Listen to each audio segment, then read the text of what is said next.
시편 19편 1절에서 14절 말씀, 우리 긴 말씀인데 함께 교독하도록 하겠습니다. 제가 한 절 읽고 우리 교우님들이 한 절 읽으시도록 하겠습니다. 시편 19편 1에서 14절 말씀입니다. 교독하시겠습니다. 하늘이 하나님의 영광을 선포하고 궁창이 그의 손으로 하신 일을 나타내는도다. 너는 너에게 말하고 밤은 밤에게 지식을 전하니 언어도 없고 말씀도 없으며 들리는 소리도 없으나 그의 소리가 온 땅에 통하고 그의 말씀이 세상 끝까지 이르도다. 하나님이 해를 대하여 하늘의 장막을 베푸셨도다. 해는 그의 신방에서 나오는 신랑과 같고 그의 길을 달리기 기뻐하는 장사 같아서 하늘이 그에서 나와서 하늘의 끝까지 운행하며 그의 열기에서 피할 자가 없도다. 여호와의 율법은 완전하여 영혼을 소성시키며 여호와의 증거는 확실하여 우둔한 자를 지혜롭게 하며 여호와의 교훈은 정직하여 마음을 기쁘게 하고 여호와의 계명은 순결하여 눈을 밝게 하도다. 여호와를 경외하는 도는 정결하여 영원까지 이르고 여호와의 법도 진실하여 다 의로우니 오늘도 많은 생존보다 너무 상할 것이며 불과 성이 그보다 더 다르구나. 또 주의 종이 이것으로 경고를 받고 이것을 지킴으로 상이 크니이다. 자기 허물을 우리 인정할 자 누구리요. 나의 숨은 허물에서 벗어나게 하소서. 또 주의 종에게 고의로 죄를 짓지 말게 하사 그 죄가 나를 주장하지 못하게 하소서. 그리하면 내가 정직하여 큰 죄가에서 벗어나겠나이다. 나의 원석이시오 나의 보석자이신 여호와여, 내 입의 말과 마음의 묵상이 주님 앞에 영원하게 전하나이다. 아멘. 오늘 시편 19편 1에서 14절 말씀으로 말씀과 삶이라는 제목으로 하나님의 말씀을 함께 전하고자 합니다. 이 시편 19편은 세계 문학 가운데 가장 위대한 시라는 평가를 받기도 합니다. 시편에 여러 시들이 있지만 그 중에 최고봉에 해당하는 가장 귀한 말씀 가운데 하나입니다.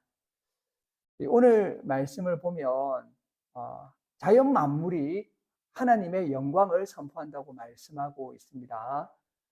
자연이 하나님의 영광을 선포한다. 이 선포는 지속적이고 반복적이고 끊임없이 이 자연 만물이 하나님의 영광을 이야기하고 있는 것입니다. 지금도 자연 만물은 하나님의 영광을 선포하고 있고 특히 하늘은 지금도 끊임없이 하나님의 영광을 이야기하고 있습니다. 우리 오늘 예배 참석하신 우리 교우 여러분, 하늘이 하나님의 영광을 이야기하는 말소리를 들으셨습니까? 성경 말씀은 하늘이 지금도 하나님의 영광을 이야기하고 있다. 그래서 우리는 자연 만물을 볼 때 늘 하나님의 말씀을 들을 수 있습니다. 이 세상에 있는 것 어느 하나 하나님이 만드신 만물이 단순히 그냥 피조물에 그치는 것이 아닙니다. 이 우주 만물에는 하나님의 말씀이 가득합니다. 이 만물은 하나님이 자신을 표현하시는 언어인 것입니다. 그래서 우리가 이 세상을 단순히 우리가 살아가는 곳이라든지 우리가 여기서 자원을 취해가지고 이용하는 것이라든지 이렇게 생각할 것이 아니라 이 우주 만물에 하나님의 메시지가 가득 담겨 있다는 사실을 우리가 생각하고 살아야 될 것입니다. 만물에 하나님의 메시지가 있다는 것은 이 세상의 자그마한 사물에도 다 하나님의 말씀과 메시지가 있다는 것입니다. 이렇게 생각하면 우리가 한 주를 살아갈 때 나에게 말씀이 임하지 않았어, 말씀이 너무 없어, 말씀이 부족해, 이런 문제가 아니라 사실은 말씀은 너무 많은 것이죠. 왜냐하면 우리 주변에 있는 모든 것이 다 하나님의 말씀으로 가득 차 있는 것입니다. 그래서 우리 기독교 전통에서는 모든 사물 안에서 하나님을 찾고 발견하기에 전통이 있습니다. 그래서 우리의 모든 것에서 다 하나님이 말씀하시고 매사의 작은 일들 가운데서도 하나님을 우리가 만날 수 있는 것입니다. 우리가 지난주에 그 독서 시간에 C.S. 루이스의 이제 그 이야기를 듣고 우리가 나눔의 시간을 가졌습니다. 이런 이제 이야기를 했는데요. 우리가 매일 만나는 사람의 영혼이라고 하는 것은 어떤 나라보다, 어떤 물건보다, 어떤 세상의 다른 것보다 더 영원한 것이라고 하는 것입니다. 영혼은 불멸하는 것이거든요. 그러니까 우리 옆 사람 얼굴 한번 보시기 바랍니다. 이 사람이 미국보다도 오래 가고 우주보다도 오래 가고 영혼은 영원한 것입니다. 어떤 사람이 만약에 오늘 내가 만나는 가족, 친구, 친척, 이 사람은 영원한 존재라고 하는 것을 우리가 몸은 그렇지 않죠. 몸은 사라지지만 그의 영혼이 영원하다는 것을 알게 된다면 그 사람의 삶은 어떨까요? 그 사람의 세상은 이전과는 완전히 다른 세상이 될 것이고 타인도 그럴 것입니다. 또 그리고 C.S. 루이스는 이렇게 말합니다. 창조 세계의 평범하고 일상적인 것들, 늘어선 양배추, 김치, 공장의 고양이, 어머니의 주름살, 타일로 된 지붕, 책을 읽다가 발견한 문장, 이런 각각의 것이 다 창조주 하나님의 계시이자 말씀이라고 하는 거죠. 그래서 사람의 얼굴에 보이는 주름살마저, 손에 있는 흉터 하나마저 다 이 모든 것이 하나님의 말씀으로 여겨지는 사람의 삶은 또 어떤 것일까요? 만약에 우리가 이렇게 신앙 안에서 살아가게 된다면 옆에 있는 사람의 영혼이 영원하다는 것을 알고 그 사람을 만나고 그 사람 자체가 하나님을 가장 잘 보여주는 존재인 것이죠. 우리가 만나는 작은 사물들 하나하나에서 하나님의 말씀을 듣고 살아가게 된다면 우리는 모든 사물에서 하나님의 빛의 파편을 보게 되고 하나님의 계시를 만나게 되고 하나님의 메시지를 듣게 되고 하나님의 말씀을 듣고 살아갈 수 있을 것입니다. 5월 어린이날 우리 부모님 생각할 때 우리 부모님의 작은 모습들 있죠. 우리를 위해서 수고하시는 손이라든지 또 이렇게 이제 연세가 드시면서 등이 약간 굽으셨다든지 이런 하나하나가 다 하나님의 흔적이고 하나님의 기호이고 하나님의 말씀인 것입니다. 오늘 말씀은 우리가 자연 만물에서 이 세상에 존재하는 모든 것에서 하나님의 말씀을 듣고 살아가야 된다는 것에 대해서 말씀해 주고 있습니다. 우리가 살아가는 이 세상은 냉혹한 자연 법칙으로 돌아가는 그런 세상이 아니라 바로 하나님의 메시지들로 가득한 세상인 것입니다. 그런데 오늘 말씀은 또한 이렇게 자연의 이야기를 하고 나서 성경 말씀에 대한 말씀을 해주고 계십니다.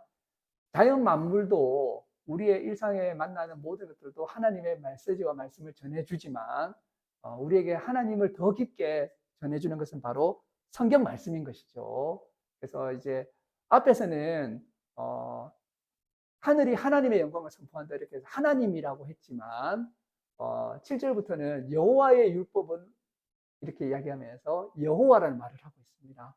그래서 우리가 하나님을 하나님으로 만나는 것도 귀하지만 여호와로 만난다는 것은 더 인격적이시고 더 구체적이신 하나님의 성품을 만나는 것이고 하나님을 더 깊게 만나는 것이죠.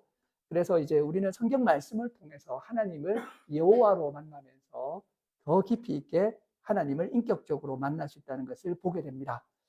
오늘 말씀의 특이한 것은 시편에도 잘 나오지만 성경을 찬양하는 것입니다. 우리가 성경도 찬양할 필요가 있습니다.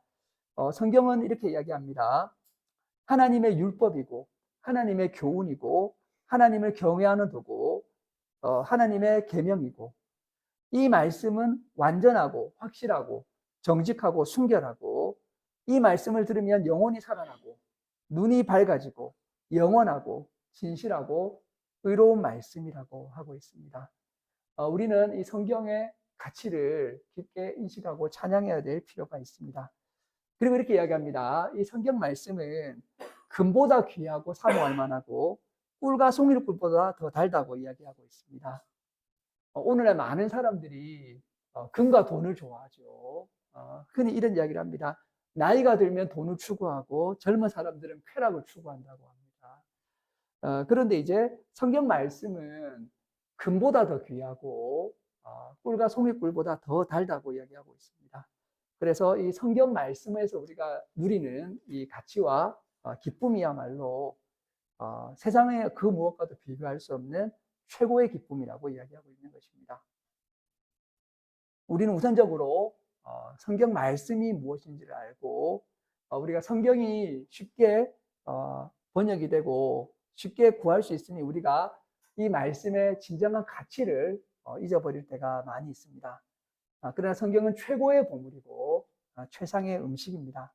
우리는 성경을 찬양하는 것부터 시작해서 우리는 성경 말씀을 먹으면서 그 가치를 누리고 살아야 될 것입니다.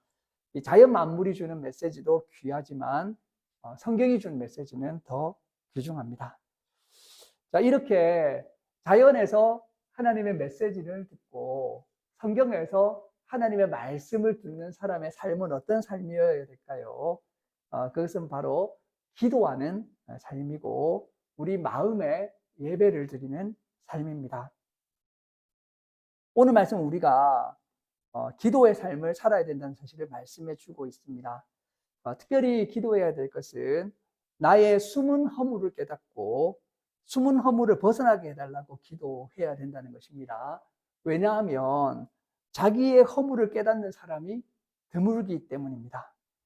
우리가 신앙인으로 살아가게 될 때 만물 가운데서 하나님의 말씀을 듣고 성경 가운데서 하나님의 말씀을 듣는 것도 귀하지만 그 말씀을 들으면서 우리가 삶을 살아갈 때 내 허물을 먼저 알아야 되는데 중요한 것은 바로 많은 사람들이 나는 잘 살고 있고 나는 허물이 없다고 생각하고 있지만 나는 깨닫지 못한 허물이 있고 숨은 허물이 있다는 것입니다.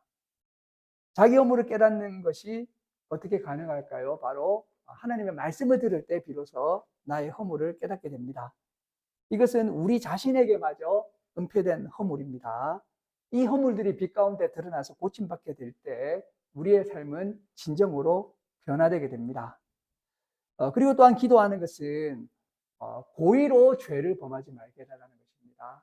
과거에는 이것을 고범죄라고 했습니다. 고의로 범죄하는 죄입니다. 이 고범죄는 고의로 짓는 죄입니다. 허물이 있고 죄를 범하는 것은 사람으로서 어쩔 수 없는 측면이 있습니다. 그러나 고의로 죄를 짓는 것은 다릅니다. 성경 말씀은 고의로 죄를 짓게 되면 그 뒤부터는 그 죄가 나를 주장하게 된다고 하고 있습니다. 처음에는 내가 죄를 지었습니다. 그런데 뒤에 시간이 지나게 되면 그 죄가 나를 주장해서 내 삶이 죄로 인해서 인도받게 되는 것을 보게 됩니다. 죄가 나를 주장하게 되는 것입니다. 그렇기 때문에 성경 말씀은 고의로 죄를 범하지 않기 위해서 늘 마음을 살피는 것을 이야기하고 있습니다. 그리고 또한 마지막으로 오늘 본문 마지막 말씀입니다. 우리 함께 한 목소리로 이 말씀을 같이 읽으면 좋겠습니다. 같이 읽겠습니다. 시작. 나의 반석이시오 나의 구속자이신 여호와여 내 입의 말과 마음의 묵상이 주님 앞에 연락되기를 원하나이다. 아멘. 특별히 이 마지막 기도는 가장 중요한 기도이고 영적인 극치의 차원을 말씀해 주는 기도라고 할 수가 있겠습니다. 이 기도는 이 시편에서 가장 깊은 영적인 차원을 이루고 있는 이런 기도입니다. 이 기도를 드리는 사람은 어떤 삶을 살아가는 걸까요? 이것은 나의 입술의 모든 말과 심지어 나의 마음의 묵상마저도 내 마음의 생각마저도 하나님께 연락되기를 기도하는 마음으로 살아가는 사람입니다. 여기에서 연락된다는 것은 뭐냐면 제사로 드린다는 것입니다. 이것은 이제 라촌이라고 하는 말인데요. 라촌.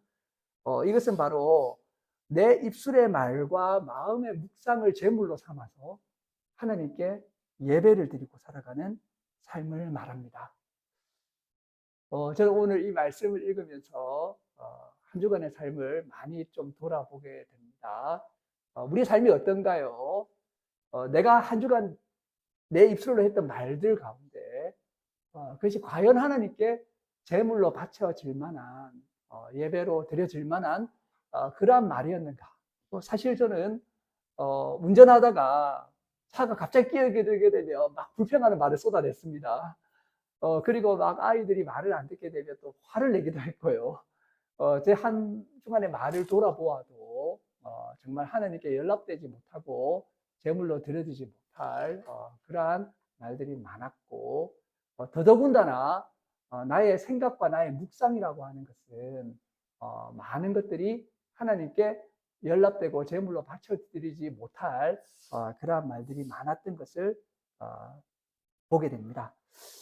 그러나 이 오늘 시편 19편의 말씀은 기도하기를 하나님 정말 저의 입술의 모든 말은 하나님께 드려지는 제물이 되기를 원합니다. 내 마음의 모든 생각조차도 하나님께 드려지는 제물이 되기 원합니다. 이렇게 살아가는 모습까지 가게 되는 것을 보게 됩니다. 우리의 삶 전체가 예배로 변모되고 우리의 전 존재가 하나님께 봉헌되는 경지까지 이르게 되는 것을 보게 됩니다. 이것은 하나의 연결되는 이야기로 우리가 생각할 수 있는 거죠. 우리가 만나는 모든 사람과 만나는 모든 것들에서 하나님의 말씀을 듣고 특히 성경 말씀에서 하나님을 인격적으로 만나고 그리하여서 이제 나의 모든 숨은 허물들을 주님 안에서 발견하고 고범죄를 짓지 않고 그리하여 결국에는 내 삶 전체가 나의 입술의 말과 나의 마음의 묵상마저도 하나님께 제사로 드려지게 되는 그러한 삶 오늘 말씀 우리에게 그것을 말씀해 주고 있다고 생각이 됩니다. 오늘 우리 예배드리는 예수교회와 위로교회 교우 여러분 우리는 자연 만물에서 모든 것에서 하나님의 말씀을 들읍시다. 그리고 모든 것이 하나님의 메시지를 알려주는 기호이자 비유로 들으면서 그 모든 일상의 작은 일들 가운데 하나님의 말씀을 듣고 성경 말씀을 특별하게 귀하게 여기면서 거기에 하나님이 계신 것이죠. 거기서 하나님을 인격적으로 만나고 그 하나님의 그런 그 말씀과 인격을 느끼고 그리고 우리가 숨은 허물을 벗어나고 그리하여서 내 입술의 말과 마음의 묵상마저도 하나님께 제물로 드려지는 예배의 삶을 사는 위드교회와 예수교회 교우들이 되시기를 주님의 이름으로 축원합니다. 네, 기도하시겠습니다. 하나님 감사합니다. 또 우리를 불러 모아 주셔서 하나님께 예배드리고 하나님을 찬양하며 천지 만물과 우주를 지으신 하나님을 경배하며 이 하나님을 믿고 살아가는 삶이 얼마나 귀한지를 다시 한번 느낄 수 있는 예배의 시간을 가지게 하시니 감사드립니다. 우리가 늘 일상에서 하나님의 말씀을 듣고 성경 말씀 가운데 하나님의 말씀을 듣고 예배하는 삶을 살게 해주시되 특별히 우리의 입술의 모든 말과 마음의 묵상도 하나님께 예배드리고 제물로서 봉헌해 드릴 수 있는 그런 삶을 살게 되는 그런 교회가 될 수 있도록 주님 인도하여 주시고 축복하여 주시옵소서. 감사드리며 이 모든 말씀 예수님의 이름으로 기도드립니다. 아멘.